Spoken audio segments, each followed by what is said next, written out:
Welcome to the Story Learning Podcast, regular doses of language learning tips and motivation to help you become fluent in any language. With me, Olly Richards. For language programs, books, free resources, and much more, visit StoryLearning.com.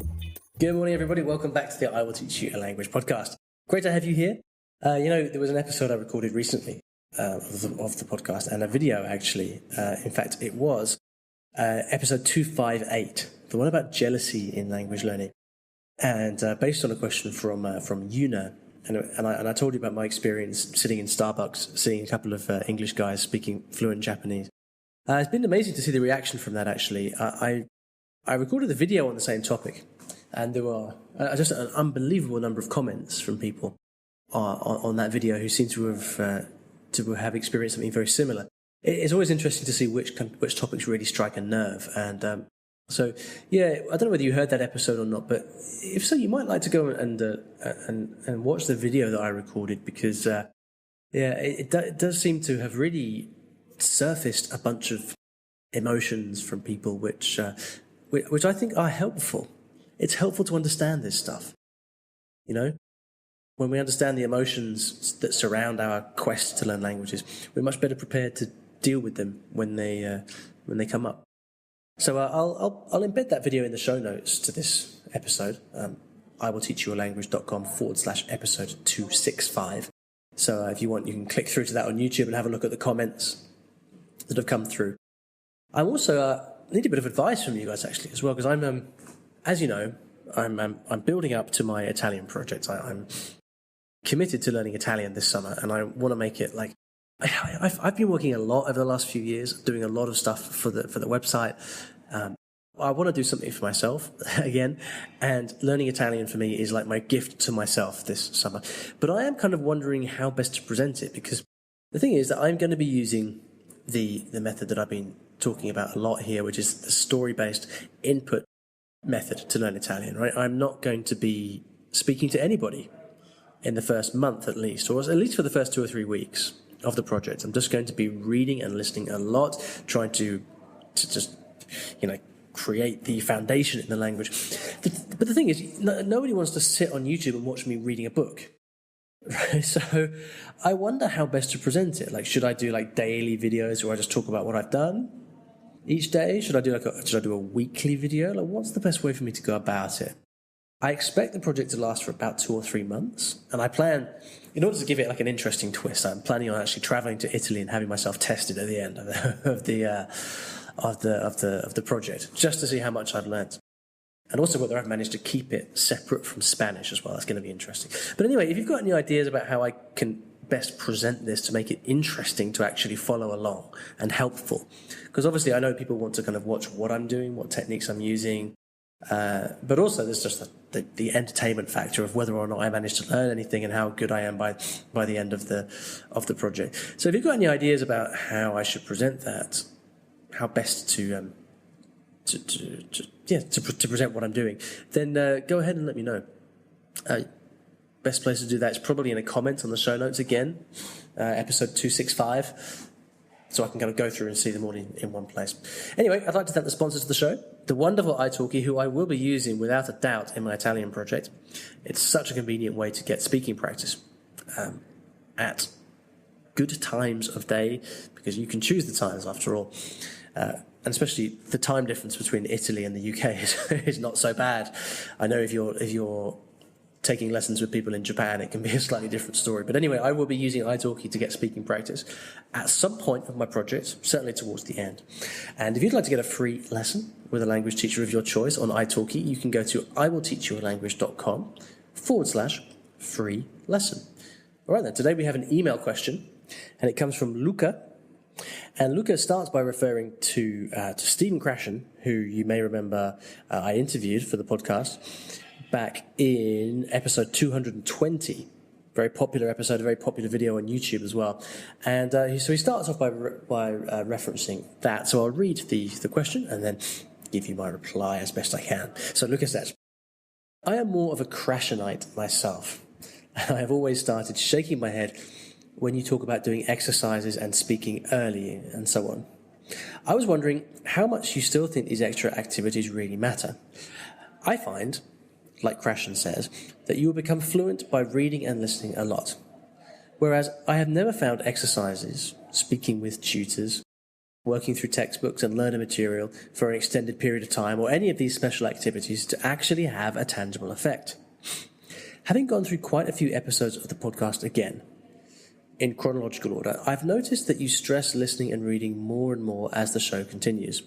I agree that we shouldn't learn like children, as the cliche has it, nor is it efficient to watch Friends on TV for 10 years. He goes on. I've learned a bunch of languages by listening and reading attentively, and it hasn't taken me more than a year or two each, depending on the linguistic distance of the language.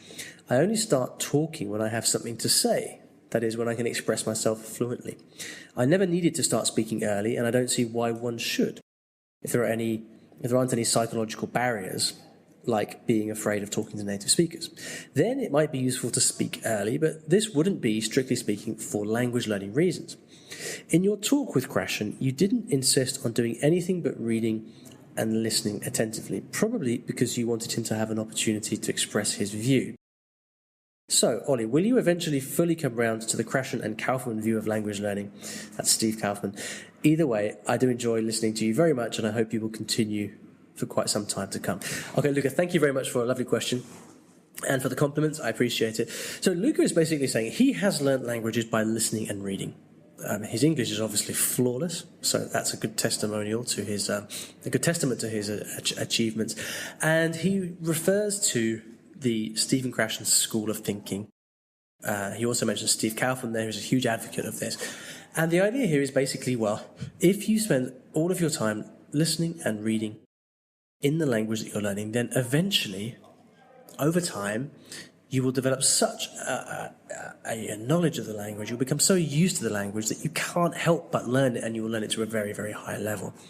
And so what he's asking me basically is, he seems to reference the point that in the past, I've spoken about, and you might recognize this as well, over the years, there's been a bit of a shift in what I've been talking about. Whereas in the past, I used to talk more about more specific language exercises, using speaking sessions with your tutor, working through textbooks and things like that. More and more, I find myself saying things like, well, that stuff, yeah, I mean, you do it if you want, but really, the elephant in the room for most people, the reason they're not improving is because they're simply not spending enough time immersed in the language, enough time listening to and reading the language. So what Luke is asking me is, are you going to fully come round to the Krashen and Kaufman view of language learning? Okay, very good question, and a question that I'm also asking myself, so I don't have a definite answer for you. What I can certainly say is that the more I spend time listening and reading in my languages, the better I get. That is clear to me. It's also clear to me that this works in all different languages. So, I've been spending so much time reading and listening to Japanese, and the progress has just been stunning. So if it can work with a very different language to English like Japanese, then I'm pretty sure it can work with anything. I mean, when it comes to reading, I think there are practical difficulties in certain languages, like Chinese, for example. It's not easy to read. It takes a long time to learn to read. So there are practical difficulties. My whole focus now in my own work in terms of producing material and courses for others to learn languages, like my conversations material, which you can find at iwillteachyoualanguage.com/conversations, and also my Spanish and German courses for beginners. They all focus around story. And obviously the way to study with story is by spending your time listening and reading. So this is a shift that I've been undergoing. I wonder sometimes, Luca, why now? Why is this shift happening to me now and not before? And I think that the reason for this is that the last 3 or 4 languages I've learned have been very difficult to read. Japanese, Thai, Cantonese, Arabic. They are not languages that are easy to read, which is not to say they can't be learned, but there is a barrier to getting to be able to read them comfortably, which you don't have if you were learning German, for example, or Czech, or Spanish. And I find that when I can't read something, it's incredibly frustrating, because listening, I find like the thing about listening is, as important as it is, listening really comes into its own when you can also read at the same time. And listening without being able to read along is far less effective. So I've always found myself frustrated a little bit in the more recent languages that I've learned because of the practical difficulty with reading. Now, at the same time, I've learned my earlier languages, French, Italian, Spanish, Portuguese. I learned basically just through speaking, which is a form of immersion. I mean, lots and lots of listening to people, lots and lots of speaking myself, and then eventually just through brute force, in a way, through time and exposure, I end up learning. So what's going to be very interesting for me this summer is that, because I'm tackling Italian, and I know I mentioned Italian before, but my story with Italian is basically that I learnt it for a couple of months, like 15 years ago, and then forgot it straight away when I went to learn Spanish, because Spanish I kept up and Italian I didn't. So I'm essentially a complete beginner in Italian, although I probably do understand a fair bit. What's going to be very interesting is how this method works for me as a beginner in Italian, because my whole intention for it, with my Italian project, is to focus only on reading and listening. So I'm going to see, okay, to what extent can I learn this language over the course of 2 or 3 months just by following this Krashen-esque approach of comprehensible input and spending a lot of time reading and listening.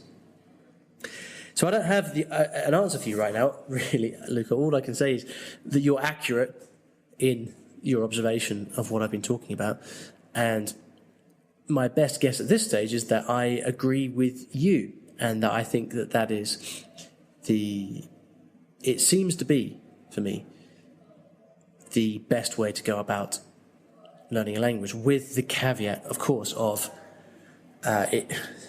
reading being more difficult in different languages. Now, there's another important thing to mention, which is that everybody's different and everybody has different learning styles. Learning styles is a complicated term. A lot of people dispute the existence of learning styles. So maybe I'll rephrase that and say people have different learning preferences. Attached to that is different things you like to do. In the past, I've much preferred just going out and speaking with people to sitting on my own in a room for hours, reading and listening. This is something that I think as I get older, I enjoy more and have a higher tolerance for. Well, no, I wouldn't say I have a higher tolerance for, although I do. I appreciate it and I enjoy it much more, just sitting and working by myself. In the past, I think, maybe just through immaturity or whatever, I just wanted to be around people, so I would just go out and speak a lot.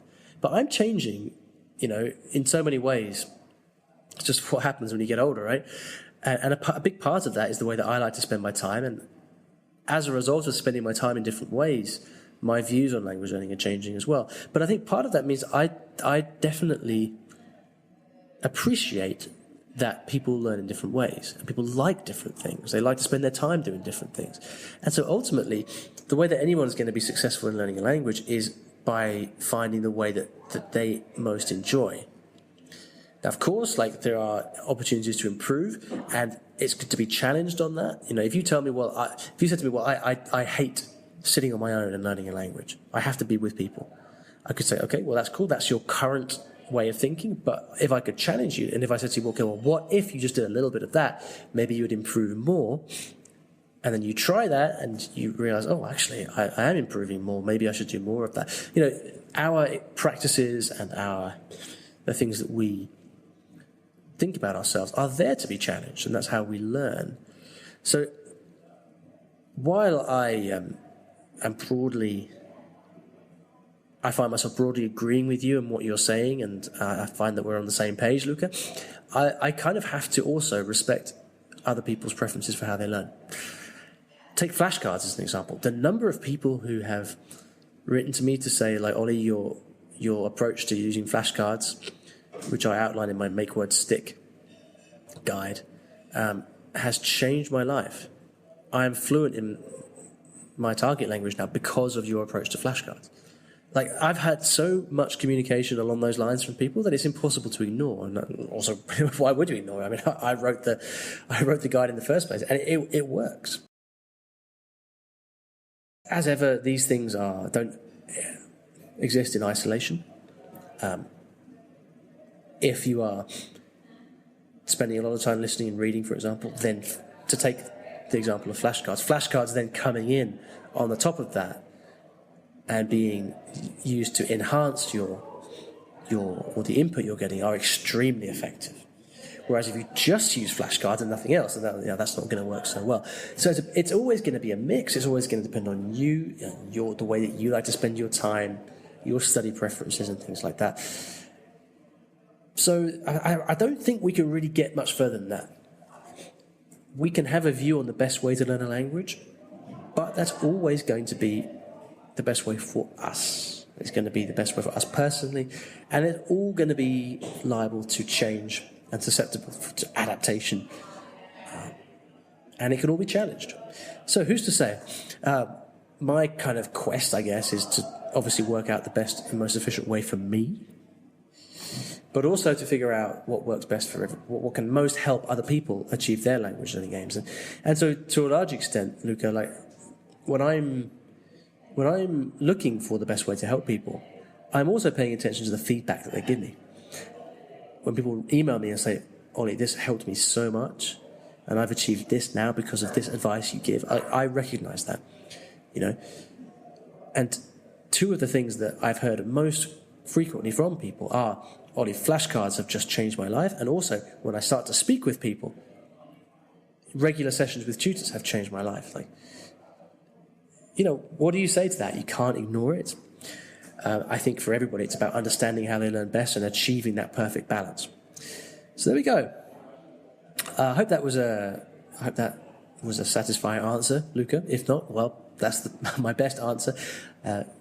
We can maybe revisit this in a few months after I've taken on my Italian project, and we'll see how I've done and see if my views have changed at all. But until then, thanks for the question, and feel free to come in and continue the discussion. It will be episode 265. So if you go to iwillteachyoualanguage.com/episode 265, you can leave a comment on the show notes. I'll also put a link to various things that I've mentioned here in this episode. And I think we'll leave it at that. Thanks very much for listening, everybody. Keep paying attention. My news about my Italian project is coming soon. Luca, you sound like you're Italian. Maybe you have an Italian tip or two for me when it comes to listening and reading. Maybe some interesting resources for me. Anyway, that's it for now. I'll see you back in the next episode of the podcast. Thanks for listening to today's episode, and in case you didn't already know, I teach languages in a rather unusual way, through stories. Now, stories are a great way to learn a new language because when you're engrossed in a story, you remember things more easily, and the mechanics of the language just start clicking inside your brain. It's quite something, and if you'd like to find out how you can learn a new language or improve your skills in a language that you already know and do it with the power of stories, then you should check out my free Story Learning Kit, which will teach you exactly how this method works and how you can use it yourself to learn a new language. Visit storylearning.com/podkit, that's PODKIT, to get free access. Inside, you'll find explanatory videos, masterclasses, worksheets, short stories to practice with, and much, much more. Once again, that is storylearning.com/podkit, PODKIT, and if you're lucky, you might also find a link in the podcast description or show notes of this episode.